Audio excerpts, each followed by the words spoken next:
स्वागत है आप सभी का स्टार न्यूज में। मैं हूं आपके साथ जुबैर चौधरी। वक्त तो चला अपना उत्तर प्रदेश का, जहां सबसे पहले बात करेंगे सोनभद्र की, जहां पुलिस और पशु तस्करों के बीच मुठभेड़ हुई है।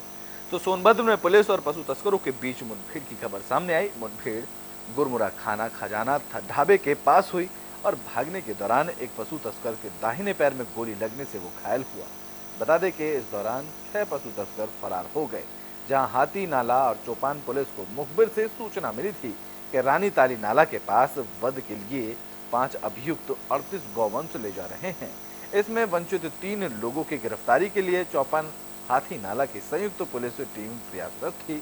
मुखबिर से सूचना मिलते ही पुलिस एक्टिव हो गई, जहां पशु तस्करों के लिए पुलिस के वाहन को देखते ही 4 भागने लगे। इस दौरान पुलिस जीप का बाईं तरफ का अगला हिस्सा भी क्षतिग्रस्त हो गया। जहां पशु तस्करों को दोनों थानों की पुलिस ने दौड़ाया तो फिर से पशु तस्कर ने एक फायर और पुलिस पर कर दिया। जहां जवाबी कार्रवाई में हाथी नाला थाना प्रभारी चंद्रभान सिंह और चौपान थाना प्रभारी विश्वनाथ प्रताप सिंह ने एक फायर किया। जहां भाग रहे पशु तस्कर राम किशु चौधरी उर्फ गुड्डू के दाहिने पैर में इस दौरान गोली लगी। गोली लगते ही पशु तस्कर गिर पड़ा। वहीं मौका पाकर आधा दर्जन अज्ञात पशु तस्कर लेकर फरार हो गए। ये सुबह गौकशी का एक मामला जो गौवध के लिए ले जा रहे थे 38 पशुओं को, उसमें 5 गिरफ्तार हुए थे। इनमें जो भागने वालों में ये भी शामिल था और ये सुबह से छिपे हुए थे इधर जंगल में। आज पता चला कि निकलने की फिराक में थे और जब पुलिस को ये सूचना मिली कि निकलने की फिराक में है तब इनकी घेराबंदी की गई और उन्होंने पुलिस पर फायरिंग करी गई है, जो आपने देखा ही होगा।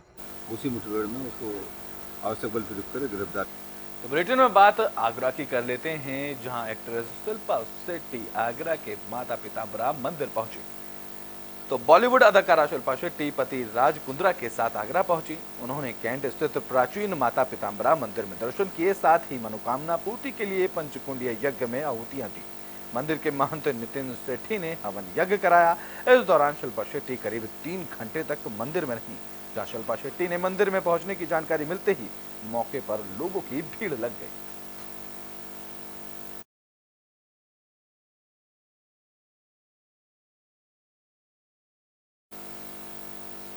तो बुलेटिन में बात झांसी की कर लेते हैं, जहां अखंडानंद कॉलेज के नए भवन का उद्घाटन किया गया। तो झांसी के अखंडानंद इंटर कॉलेज में स्वतंत्र देव सिंह और रामकेश निषाद ने एक नए भवन का उद्घाटन किया। इस दौरान वृक्षारोपण कार्यक्रम का भी आयोजन किया गया। जब भवन का उद्घाटन करने के बाद स्वतंत्र देव सिंह ने मंच से ही पाठशाला शुरू करते ही और बच्चों को पढ़ाई के और अच्छे आचरण के बारे में समझाते हुए मोबाइल से दूर रहकर पढ़ाई और खेल में ध्यान लगाने को कहा।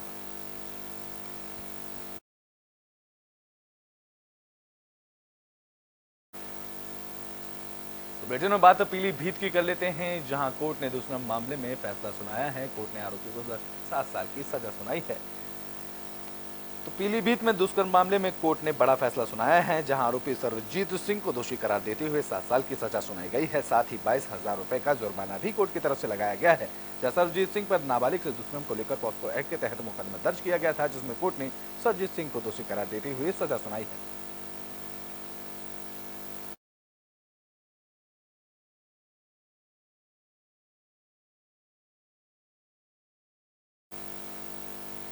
तो बुलेटिन में बात गाजियाबाद की कर लेते हैं, जहां कोर्ट परिसर में वकील की हत्या का मामला सामने आया है। तो गाजियाबाद के सदर तहसील में चैम्बर के अंदर खाना खा रहे वकील की गोली मारकर हत्या का मामला सामने आया था, जिसमें पुलिस ने मृतक के जीजा और जीजा के भाई और उसके एक साथी को गिरफ्तार किया है, जिनके कब्जे से हत्या में इस्तेमाल तमंचा और गाड़ियां बरामद की गई हैं। पुलिस ने इस मामले की जानकारी देते हुए बताया कि हत्या का आरोपी अमित की शादी मृतक मनोज डागर की बहन से हुई थी।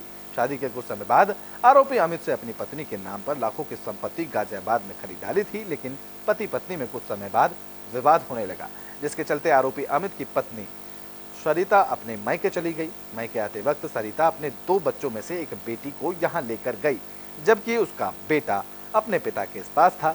इस बीच दोनों परिवारों में विवाद के चलते दूरियां भी बढ़ती चली गई। पुलिस ने बताया कि आरोपी की पत्नी और मृतक मनोज चौधरी ने आरोपी अमित की पत्नी को दिलाई संपत्ति को बेचने की तैयारियां शुरू कर दी थी, जिसकी भनक आरोपी को लग गई थी, जिसके बाद आरोपी ने वकील के चैम्बर में घुसकर वकील की हत्या कर दी। कल 2 बजे के आसपास मनोज चौधरी की हत्या कुछ अज्ञात हमलावरों के द्वारा की गई है। इसी क्रम में सूचना मिलते ही उच्च अधिकारी के द्वारा मौके पर निरीक्षण करते हुए पूरा टीम्स गठित किया गया। डीसीपी साहब ने अपने क्षेत्र के सभी जो क्राइम ब्रांच के अलावा सभी लोगों को इन्वॉल्व करके टीम गठित किया। उसमें ये पता चला है कि मनोज चौधरी की हत्या उन्हीं के सगा जीजा अमित डागर, नितिन डागर और उनके दोस्त अनुज उर्फ पालू, इन तीनों ने मिलकर किया है।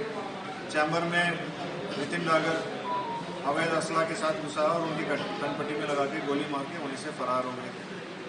घटनाक्रम के पीछे मकसद मनोज चौधरी जो अपनी बहन सरिता चौधरी को सपोर्ट करता था।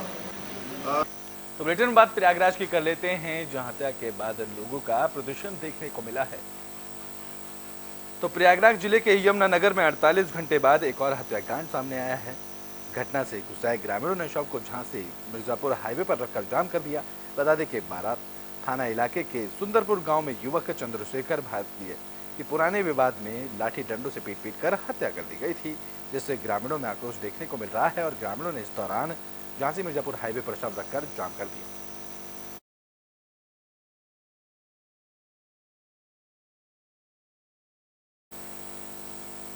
तो बुलेटिन में बात शामली की कर लेते हैं, जहां शराब पीने को लेकर दो पक्षों में विवाद हो गया। तो शामली में शराब पीने को लेकर दो गुट आपस में भिड़ गए। इस दौरान दोनों में से जमकर पत्थरबाजी हुई और एक युवक के फायरिंग करता हुआ भी इस दौरान नजर आया। जहां घटना का वीडियो सोशल मीडिया पर जमकर वायरल हो रहा है।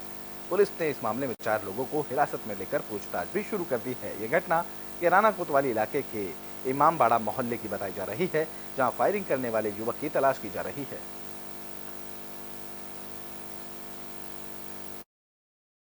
कैराना थाना क्षेत्र के अंतर्गत एक मोहल्ला है इमामबाड़ा।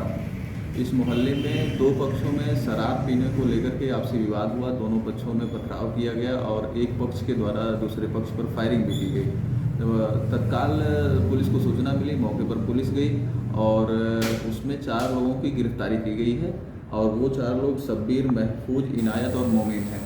अग्रिम विधिक कार्रवाई की जाएगी। तो बुलेटिन में बात फिरोजाबाद की कर लेते हैं, जहां एक महिला ने आत्महत्या करने की कोशिश की है। तो फिरोजाबाद में एक महिला ने खुद पर केरोसिन छिड़ककर आग लगाकर आत्महत्या करने की कोशिश की। आग लगने की वजह से ही महिला 90% झुलस गई, जिसे इलाज के लिए फिरोजाबाद के त्यागराज मेडिकल रेफर कॉलेज कर दिया गया है। जानकारी के मुताबिक महिला के देवर ने उसके साथ दुष्कर्म की वारदात को अंजाम दिया, जिसके बाद वो महिला को ब्लैकमेल कर रहा था, जिससे तंग आकर महिला ने आत्महत्या की कोशिश की। घटना के बाद महिला का देवर फरार हो गया है।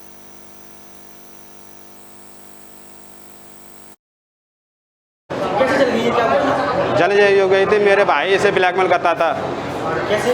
और इसके साथ ऐसे वीडियो बनाई, इसके साथ मतलब नशे में कुछ चीज़ खिला के इसे इसके साथ संभोग किया पहले, फिर इसे बार बार ब्लैकमेल कर रहा था, तेरे आदमी को बता दूंगा और नहीं वरना तू मेरे साथ सो। इसे कायली के मारे मुझे बता नहीं पाती थी, मुझे बता दी। मुझे पता चली तो मैंने इन्हें पूछा बार बार कि ऐसा क्यों करा तुमने। तो उसके बाद इन्होंने इन्हें मरने की सोची। अब ये कह रहे कि मैं मरूंगी। मैंने काफ़ी बार रोकने की कोशिश करी, मैं लैट्रिन में जाकर लैट्रिन करने लगा, इसी वजह से इन्होंने। तो बुलेटिन में बात संभल की कर लेते हैं, जहां पुलिस को बड़ी कामयाबी हाथ लगी है। पुलिस ने वाहन लिफ्टरों की गैंग का पर्दाफाश किया है। संभल में पुलिस ने वाहन लिफ्टर गैंग का पर्दाफाश कर दिया। पुलिस ने गैंग के 3 बदमाशों को गिरफ्तार कर लिया है, जिनकी निशानदेही पर चोरी की 10 मोटरसाइकिल को बरामद किया गया है। गिरफ्तार आरोपियों में से एक पर 10,000 रुपए का इनाम भी घोषित था। दरअसल असमोली थाना पुलिस वाहन चेकिंग अभियान चला रही थी। इस दौरान पुलिस ने चंदबार तिराहे के पास पुलिस ने मुखबरी की सूचना पर 3 बदमाशों को गिरफ्तार किया। असद असमोली थाना इलाके में स्ट्रीट सीटर बताया जा रहा है।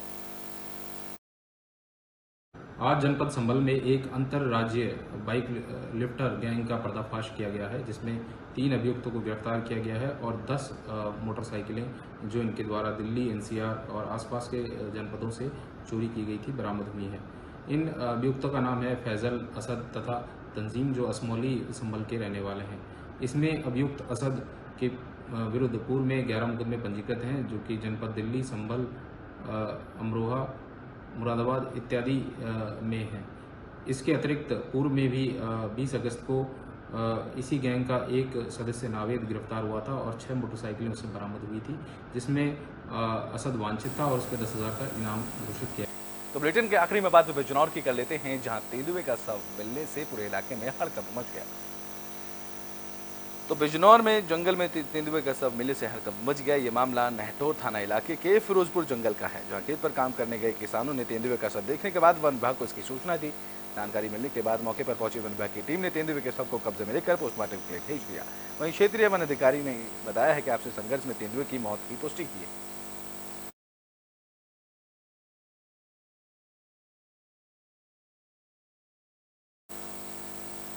तो यूपी के बुलेटिन अपना उत्तर प्रदेश में भी के लिए बस इतना ही। देश और दुनिया की तमाम खबरों के लिए देखते रहें एबी स्टार।